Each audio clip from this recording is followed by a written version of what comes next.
Okay, cool. Okay, yeah, so I'll do a little bit about myself. Yeah, so my name is Hans. I got my undergraduate degree at Princeton University. I did it in electrical engineering. And then following that, I went to the University of Oxford at Worcester College, and I got 2 master's degrees, one in computer science and one in statistics. And then now I'm here at Stanford. This is actually my first year, so I'm a first year grad student. First year grad student, I suppose. First year PhD, that's probably more accurate. Yeah, so I'm a first year PhD student studying security and privacy. And a fun fact, or like something like interesting, is that my father is from St. Kitts and Nevis, which is like this really small island, like infinitesimally small. I think it's 18 miles across and 1 mile wide. But it's also where Alexander Hamilton was born. So you can actually go to the island and actually stay in his house where he was born. It's like you see the picture. It's not actually that big or like that great, but it's so like, oh yeah, that's my connection to the country. It's like, oh yeah, Alexander Hamilton is from the same place that my family's from.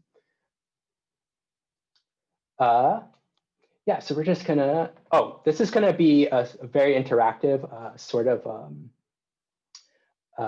talk. So I want you guys to participate. So in order to participate, like basically you go to the top of your Zoom screen. Oh yeah, we're starting to get a few more people. But you go to the top of your Zoom screen and you can go to view options and you can select annotate. And then like throughout this talk, I'm gonna have you guys like either do like stamps or like write down things. So that way we can have like a very participatory type of talk or type of like workshop. If you guys know how to do it, then go in the chat and like say like, oh yeah, I know how to do annotations. That way I can make sure that everyone does know how to do annotations. I'll give that like a second. Okay, cool. I'm going to figure it out, cool. Okay, cool. Okay, awesome. Yeah, so again, top of your Zoom, and then go to annotate, view options, and then annotate, and then you'll be able to do a bunch of different things. Well, the next slide, we're basically going to give you guys like an opportunity to give it a shot. So to begin with, what do you guys actually think imposter syndrome is? So I'm going to let you guys annotate. So on the screen, just like write down what you think what imposter syndrome is. And I'll give you guys like a few seconds or like a minute or two to like actually say like, oh, yeah, what is imposter syndrome? So that way we have a good baseline for what people's first impressions of what imposter syndrome actually is. Yeah, so give it a, oh, there we go. That you're a fraud, not what you think you are. Megan Natel says, feeling like you don't belong. Thinking that you're not good enough.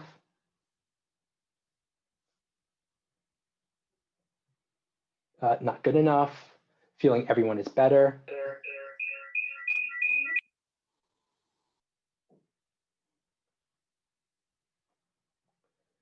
Oh, when my voice was like echoing, it reminded me of like this SNL skit, like where there was a pastor giving like a sermon and it was just like reverberating throughout the entire Zoom call. Everything up to here has been sheer luck, accident, thinking that you tricked everyone to get where you are today.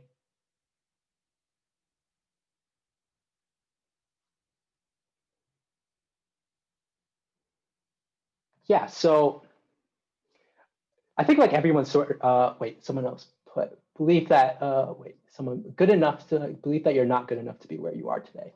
Okay. Yeah, I think like everyone has sort of has like a good idea of like what it is. Oh, how do I actually get rid of the annotations? I think like I have to erase. Yeah, I have to erase. There we go. So I think everyone has like a good idea of what imposter syndrome is. So actually, imposter syndrome was actually first like diagnosed or recognized in 1973 by Pauline Rose Clance and Susan Imes. they were actually doing research into women who had just entered the workforce, who had earned high degrees, had scholastic honors, had high achievement, and yet despite all their success, they still considered themselves to be imposters, or they thought that they didn't belong where they were, and as a result, they were suffering from different degrees of like not feeling like they were like rightfully in the correct place. So it's like, despite all your qualifications, despite everything that you have, you think like there's still a sense of, oh yeah, I'm not as good as people perceive me to be. I'm actually a lot worse. Yeah, like kind of like what you guys said, that despite everything, I'm not like the person that people perceive me to be. Okay, so I'll give you guys a little bit about myself. Like I said earlier, I did my undergrad at Princeton, and then I went to Oxford, and now I'm here. Well, like when I first came to Princeton, like within like the first like 2 days or so, you just meet all these other students, and the thing is, like, I think in the first like week or so, everyone's trying to impress each other. So they'll just be like, oh yeah, I took this AP class, and oh yeah, I did like research here, and oh yeah, I'm about to publish a paper, and they're like still under like high schoolers basically. And when I first came to Princeton, I was like, oh my gosh, like geez Louise, like I haven't done any of that stuff. I just felt like everyone was like so much smarter than I was, and that like I was gonna fail. Like I had only been there for like a day or so. And the same thing when I went to Oxford, I got the same type of impression. It was like less for like a scholastic reason, but more for like, at Oxford, there's a lot of people who are super well-to-do, and then you meet them initially, and then you think like, oh, their great grandfather or also went to Oxford.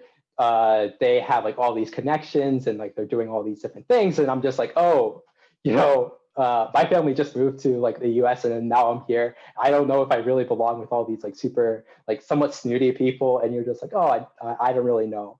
And I guess like another example is like 3-ish years ago, I worked at Google for the summer, and when I was there, like prior to that, I had never like programmed like super seriously. I'd done classes and everything, but in classes, everything is like sort of self-contained. But when you're actually like at a company, like they just expect you to pick everything up super quickly. And a lot of people had already like worked at companies before then. And then I felt like, oh, everyone sort of knows what they're doing, and I don't know anything about like actually like programming or like working in an actual company. And again, like I felt like I didn't like super belong, in that like, I just gotten there by some like fluke. Like they just had magically discovered my resume, and they're just like, sure, like we'll put him in, and that was it. But like, yeah, like I guess those are like 3 examples like where I personally felt imposter syndrome, and it felt like, oh, despite me like having, especially when I was at Google or like Oxford, I had already gone through like a significant part of my Princeton experience, and I was like, oh, despite all that, I still felt like, oh, I'm not like worthy of like being at the place that I was at. And like even here at Stanford, it's still sort of true, although like it's to a lesser extent, because I really see a lot of people. It's just like, oh, I'm sort of just like in my room all the time, but you get the gist. So in general, they have like classified different types of people who experience imposter syndrome. There's a perfectionist, and a perfectionist is you guys sort of like probably have met like a ton of people like this, who want everything to be perfect. Everything has to be 100%. It can't be 99%. It has to be 100. If it's 99%, then they feel like, oh, I failed. Oh, I'm not worthy of like doing this. I feel like that kind of categorizes a lot of like high schoolers, and like even a lot of people who have done like super well throughout their entire life, and they expect like, oh, only the highest standard. And this is really true of like a lot of people at Stanford too, because they expect everything to be like perfect, because up until now everything has been perfect, and maybe this is the first experience of like things not being as like all put together. And I feel like as like we're all going through this pandemic, everything is not super perfect. So this type of imposter just like sort of feels like, oh, because everything is not perfect, it must be something deficient with me. Another type of imposter is like an expert, and this person wants to learn basically everything about everything before they start on a problem. So before they can even begin to do research or begin to like tackle a problem, they have to learn everything. They have to know like all the minute details. They have to do like all the different trainings. They have to do basically do like an entire PhD thesis on a topic before they can like get started. And that's also a sign of like being of having imposter syndrome, because everyone doesn't know everything, and it's important for you just to like tackle different topics like without having like all the knowledge, because no one has all the knowledge, and that's just like another type of imposter or person who has imposter syndrome. The third type is like a natural genius. I think this is like really a person like from like high school that I think a lot of us have like met or like were. I think I was sort of like that throughout high school, and then I got to Princeton and it's just like, oh geez Louise.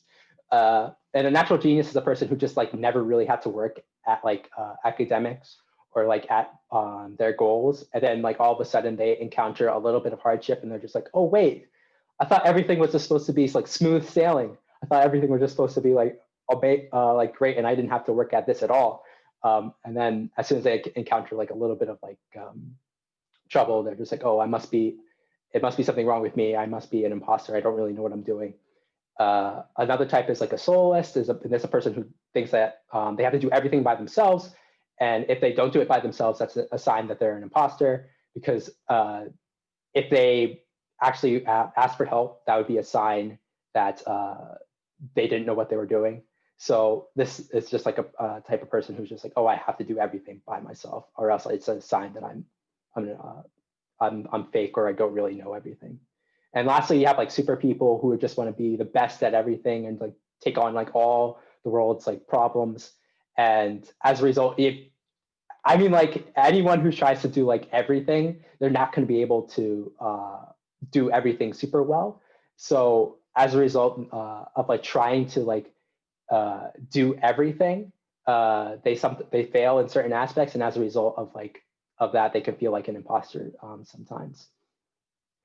So some people who have imposter syndrome think that it actually makes them work harder, or that like, oh, because of my imposter syndrome, I'm willing to put in the extra mile, and as a result, like I'm actually better off for it. So I want you to put yourself like on this spectrum of like makes me work harder to like hurts me, or like makes it hard to get started on tasks. Like, so just put yourself on that spectrum.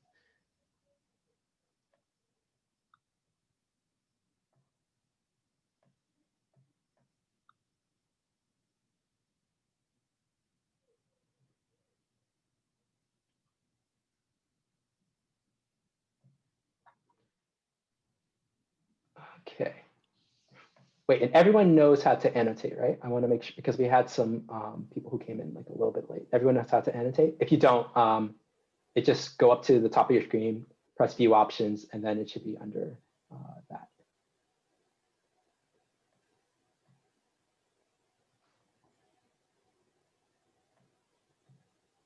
Oops, sorry.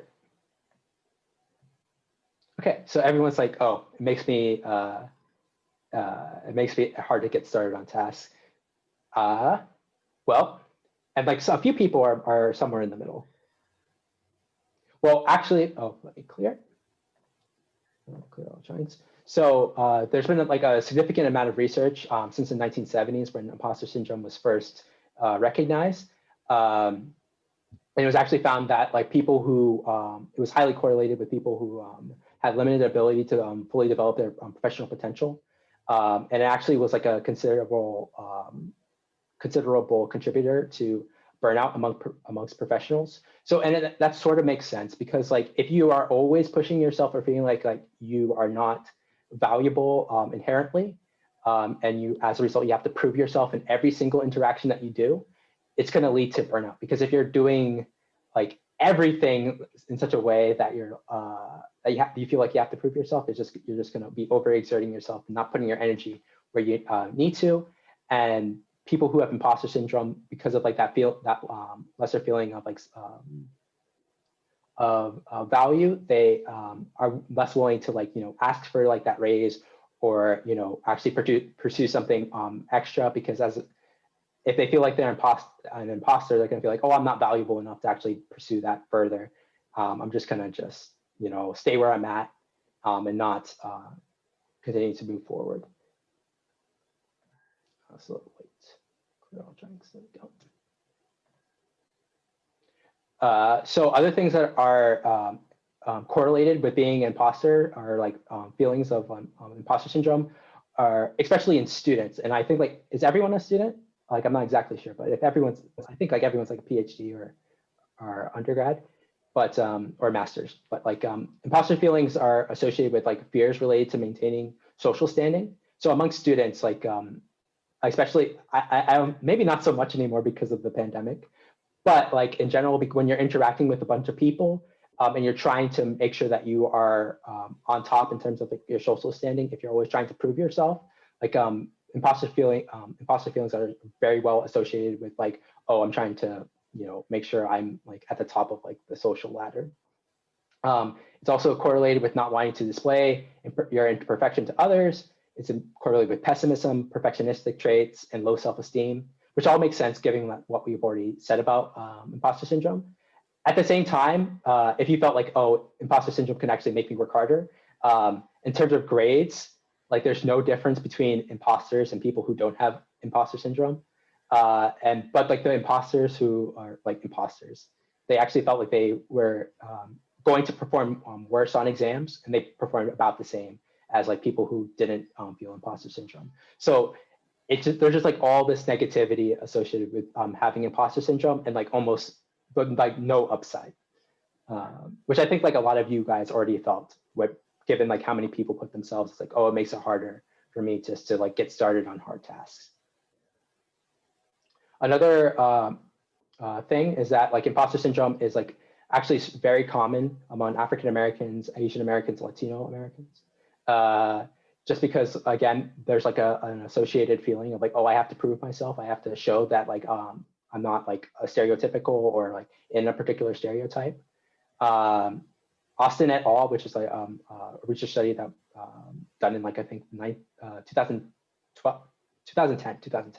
found that like imposter syndrome was actually very high. The highest correlation was in African American students.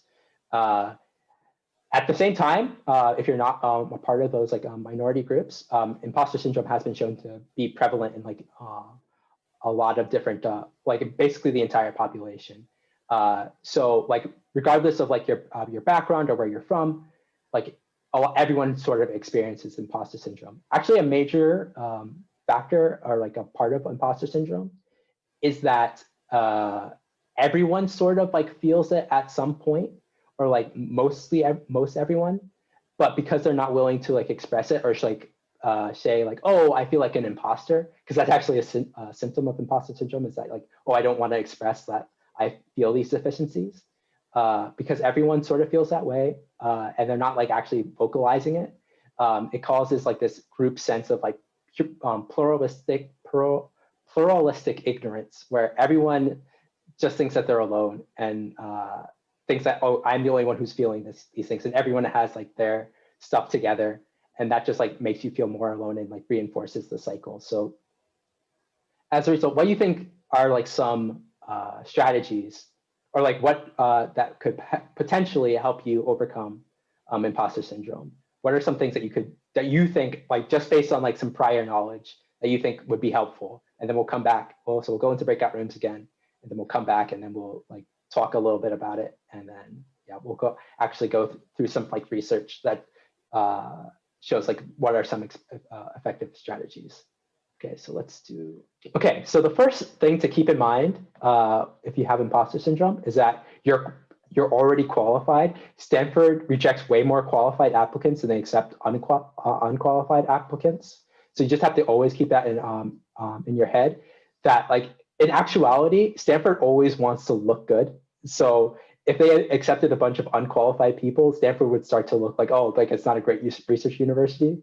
So you just have to keep that in mind. Like Stanford wants to look good. They want to accept as many qualified people as possible. So because you're here, you already know that you're qualified. Secondly, Another thing that you have to keep in mind is that like a study, Correll et al. States like developing a sense of confidence and identity can help eliminate imposter syndrome. So basically, the more that you feel like, oh, I'm qualified, oh, I can do these things, like that helps you ameliorate that that feeling.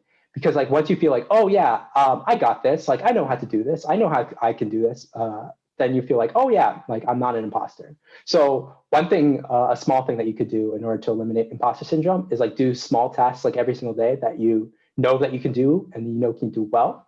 So you could like make your bed, clean your dishes, iron your clothes. Because I think like a big issue with people who suffer from imposter syndrome is that they catastrophize and they start to think, oh, I can't even do this. I can't even do this small thing. So of course I can't do this really big thing. So like just doing like these small things like every single day really helps you. Like one thing that I do every single day, I mean, the examples that I got from like the literature were like make your bed and clean your dishes. But like I iron my clothes every single day. Like I get up every day and like, oh, I iron the clothes for the day. And that really helps me feel like, oh yeah, I know how to, I can, because I iron my clothes every day, I can like do more things. Because if I could do that simple thing, I could, you know, build on that. Secondly, you can recognize what is true. A big thing is that you shouldn't compare yourself to who is around you, but compare yourself to who you were yesterday. Because like that's always going to be an unfair comparison if you're comparing yourself to other people. But if you compare yourself to who you were yesterday and say like, oh, am I doing better than I was yesterday? Am I actually making progress? Am I actually, you know, a better person, a better researcher, a better whatever than I was yesterday? Then you can actually start to make progress and not just like feel like you're being overwhelmed by like the expectations of like other people. And a really nifty thing that you could do is like always think back to like your 10-year-old self and think like, oh, what would they think of me like now? Like I always think back to like when I was 10 and like if I had found out like, oh, I went to Princeton, I went to Stanford, I would be like, oh my gosh, that's super great. And I wouldn't be like super concerned about like whether I got that specific research grant or like whether I got a paper published or whatever. I would think in like the big picture of like, oh, things seem to be going pretty well. Like everything might not be like perfect, but like everything seems like on the whole pretty good. Yeah, so it's just important to like remember the bigger picture of like what's good in your life and not to catastrophize about small things. Another thing is like to take time to reflect. So you could keep a journal and like Betty said, it's great for you to like, you know, just write or like, no, I think it was Josh who said that. It's great to write stuff down and like actually like think about like what's going on in your life and like recognize what is true, recognize like what's realistic. And when you write things down and you have time to reflect, you're not as likely to be like, oh, because I didn't do this really small thing or I wasn't like successful in this one class, I'm not going to be successful overall. If you actually take the time to reflect, you actually like realize what's actually bigger and what's like actually important.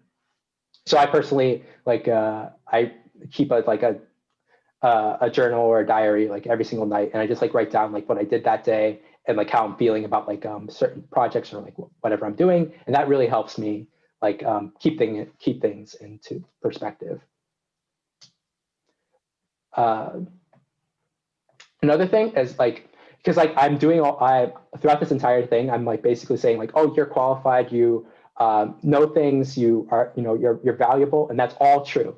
But at the same time, you also want to take like the criticism that you get or take whatever bad experiences that you have and treat them as like learning opportunities. So you want to be able to like take all the like the good things and the bad things and make sure that you learn from them. So you always want to ask yourself, what are the areas where you think you can improve? And actually writing a journal or keeping a diary of like everything that you do throughout the day can help you like actually figure out like, what do I actually want to be better at? Where do I actually want to improve? What do I actually think is important in moving forward? Secondly, you want to make sure that you're not just valuing the outcome of everything, but you're valuing the effort that you put in as well. Because it's not just like whether you published a paper or whether you got an A+ in a class or whatever.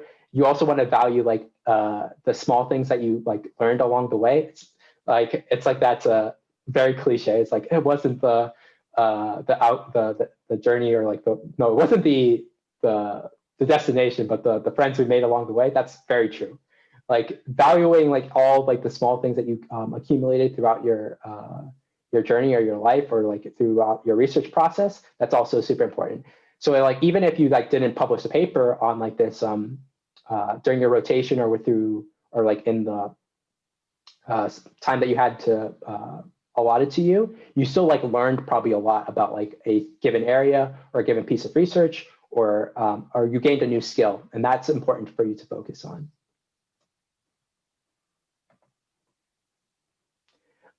Okay, this point, it was in the literature, so I just want to mention it. It's a bit harder given the pandemic, but I mean, like Pfizer just announced that like they have a vaccine that's 90% effective. So, you know, maybe like the pandemic will soon be over. But like this is another thing that you want to keep in mind.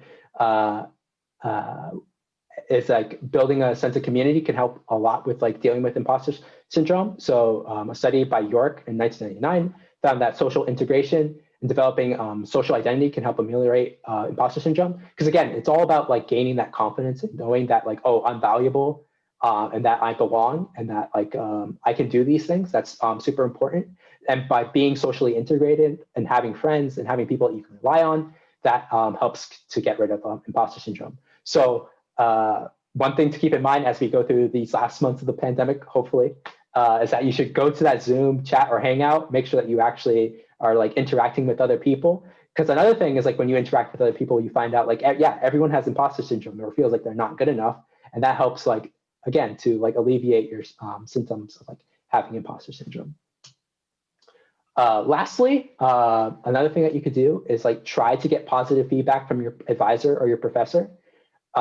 This was actually established in a study by Elton in 2010. And they found like if you actually get regular feedback on writing that you do from your professor, that can alleviate imposter syndrome. Because when you know exactly where you're at in terms of like how your professor thinks of you, or where you are in your research project, by getting that regular feedback, you won't feel as if, oh, I'm not good enough, I can't do these things. Because like when someone's telling you like constantly, oh yeah, you're right on track, or like, oh, you're doing well, or this is where I need you to work on more, when you actually know where you're at and like know how you're doing, that really helps you in terms of like eliminating imposter syndrome.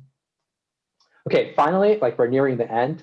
I want to give you guys like some additional resources in terms of like doing in terms of like the workshops that we do here at the Center for Teaching and Learning, and also give you guys like if you guys are more interested in like all the other stuff that we do, you could just go to academicskills.stanford.edu. And also, I want to give you guys a link for a feedback form. So actually, let me just grab it.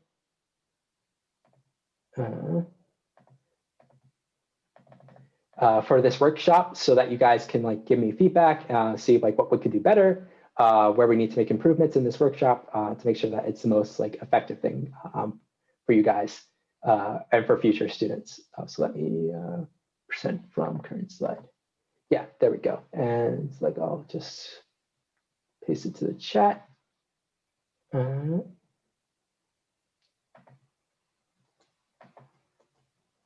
There we go. Oh wait, no, I sent that privately. Let me do it to everyone in the meeting. Yeah. Yeah, so I just sent you guys like a feedback form. So if you guys can fill it out like immediately, or like probably like immediately after this, or like right now, that'd be great. Just so that we can get like good feedback for like how we're gonna continue to build on this workshop in the future. Okay, so as I discussed, in terms of like overcoming imposter syndrome, there's like 5 things that I think are super important. It's 1, to remember that you're qualified, and that you, because I mean, you're here at Stanford, so you obviously did something right, and just always keep that in mind. You have to recognize what is true. You have to put everything in perspective. You know, keep a journal. That's an important step to like making sure that you're being realistic about like where you're at in terms of like your progress and your development. You have to treat experiences as opportunities to learn and not just as like taking everything negatively as, oh, no, I can't do this, but like as, oh, no, I can do this and I just need to work on this, or this is just like an opportunity for me to get better. Fourthly, you could build a sense of community. So I would encourage you, like if you have like a Zoom chat or meeting, to always go to it if you have the time, because that will just help you alleviate your sense of being an imposter. Because like once you have like the community to support you and to be around you, you will feel like, oh, I can do these things because you have all these people, and it will help you build your confidence and then be successful. And lastly, I would say get positive feedback. So I would just probably set up a way for you to like ask your advisor to always give you feedback on like whatever you're doing. So that way, like, where you are in terms of your progress, and you could then move on and like continue to be successful in the future.